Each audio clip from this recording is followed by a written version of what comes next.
Okay, today we're looking at a 2022 L1 DLZ TT, which stands for Tri-Toon. It's equipped with a Merc 150 ski tow bar. Nice thing about this boat is you have two gates, one on each side. Beautiful boat on the water, very open viewing for the back of the boat, looks good on the water. Rear facing speakers with a remote. Let me open the door for my cameraman. The nice thing about this boat is it has a lot of personality. I've got it set up today to show the table, but this table is removable. Table comes out, put it in the storage, and then you can fold the seat back in here and make a lounge.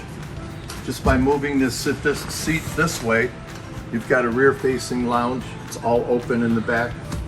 Captain will have a high back bucket seat, full instrumentation, depth gauge, speedometer, tachometer, trim gauge, and your volt gauge. Tilt steering wheel. You have the JBL audio with 6 speakers. Lit cup holders on the helm. And then you have lights underneath all the speakers on the boat. Another lounge in the front with storage underneath the seats. Comes equipped with power bimini. And this boat is ready to go for sale.